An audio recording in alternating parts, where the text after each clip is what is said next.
Insurance ক্যারিয়ারের শুরুতে আপনি একা থাকলেও শেষে দেখবেন আপনার সঙ্গে রয়েছে অনেকেই।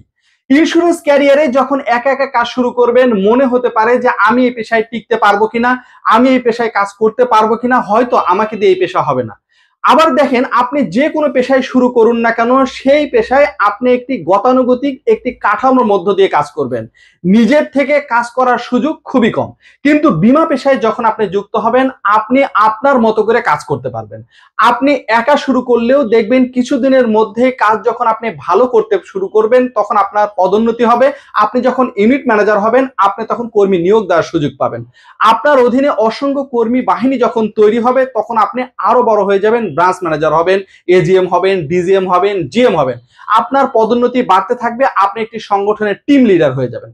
বাংলাদেশের প্রেক্ষাপটে যেখানে নিজে চাকরি পাওয়াই কঠিন, নিজে রুটি রুজির ব্যবস্থা করা যাচ্ছে না, টাকার অভাবে ব্যবসা করা যাচ্ছে না, উদ্যোক্তা হওয়ার কথা আমরা শুনছি, কিন্তু উদ্যোক্তা হওয়ার জন্য প্রাথমিক যে পুঁজির দরকার সেই পুঁজিটা নেই। আবার পরিবার নিজেকে কিন্তু সহযোগিতা করছে না। পরিবারকে যখন আপনি বুঝাতে চাচ্ছেন যে আমি উদ্যোক্তা হব, ব্যবসা করব, নিজে কিছু করব, আমার কিছু অর্থের প্রয়োজন, আপনার পরিবার আপনাকে সহযোগিতা করছে না। কিন্তু বিনা পুঁজির ব্যবসা যদি শুরু করতে চান, তাহলে ইন্স্যুরেন্স আপনার জন্য অদ্বিতীয়। কারণটা কি? এই পেশায় আপনার কোনো বিনিয়োগ ছাড়াই এই ব্যবসা আপনি শুরু করতে পারবেন। শুধুমাত্র মনের মধ্যে সাহস থাকতে হবে, ইচ্ছা শক্তি থাকতে হবে। আমি এই পেশায় এসেছি, এই পেশায় আমি সফল হবই হব। যদি আপনার এই সফলতার মানসিকতা যদি আপনার মধ্যে থাকে, এই পেশার যদি আপনি মূল থিমটা একবার বুঝে যান, তাহলে দেখবেন আপনি কাজ করতে পারবেন। আর আপনার যদি লক্ষ্য থাকে যে আমি একসময় অনেক বড় সংগঠন হব, আমার সংগঠনে অনেক লোক কাজ করবে, তাহলে দেখবেন আপনি বড় সংগঠক হতে পারবেন। আর আপনি যদি মনে করেন আমার সংগঠক নয়, আমাকে অনেক টাকা ইনকাম করতে হবে, তাহলে সংগঠনের দিকে গুরুত্ব না দিয়ে আপনি আপনার ক্যারিয়ারের সেলসের দিকে ফোকাস করেন। কারণ ইন্স্যুরেন্স সেলস করেও আপনি মাসে 1 লাখ, 2 লাখ, 5 লাখ, 10 লাখ টাকা আয় করতে পারেন। কিন্তু অনেকেই নিম্নবিত্ত বা মধ্যবিত্ত পরিবার থেকে যখন আসবেন, তাকে 1 লাখ, 2 লাখ, 5 লাখ টাকার যখন কথা বলা হবে, তিনি তখন এই কথাকে অবিশ্বাস করবে, মনে করবে চিটারি ব্যবসা, বাট্টারি ব্যবসা, ভাবকিবাজি কথা। এটা কখনো সম্ভব? অসম্ভব ব্যাপার। হয়তো অন্যের দ্বারা হলেও আমার দ্বারা হবে না। কিন্তু আপনি মনে করেন না আপনার জন্য কত টাকার প্রয়োজন? মাসে 10,000 টাকা, 20,000 টাকা? ঠিক আছে, প্রাথমিক অবস্থায় মনে করেন যে 20,000 টাকা হলেই আমার যথেষ্ট। এই 20,000 টাকা আয়ের জন্য আপনি চেষ্টা করুন।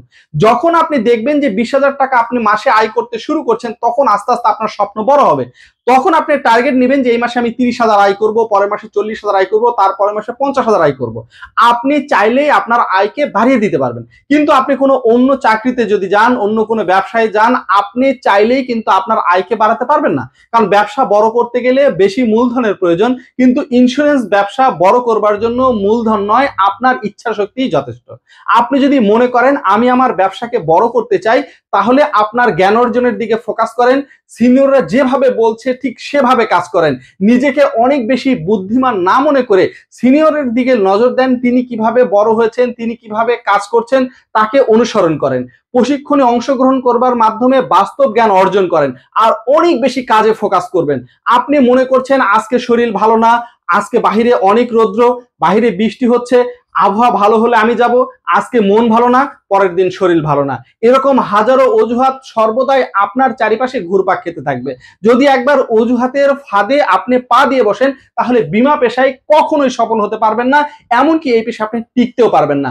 তাহলে আজকে থেকে আপনি সিদ্ধান্ত নেবেন, কোনো অজুহাতের দিকে আমি দেখব না, আমি ফোকাস করব আমার ক্যারিয়ারের দিকে। আমি অনেক টাকা ইনকাম করতে চাই বীমা বিক্রয়ের মাধ্যমে, নাকি আমি আমার ক্যারিয়ার করতে চাই সংগঠন বৃদ্ধির মাধ্যমে। সংগঠন বৃদ্ধি করা যদি আপনার একমাত্র লক্ষ্য হয়, তাহলে বীমা বিক্রয়কে প্রাথমিক অবস্থার বাড়িয়ে দিয়ে আপনার লক্ষ্য থাকবে পদোন্নতি পাওয়া।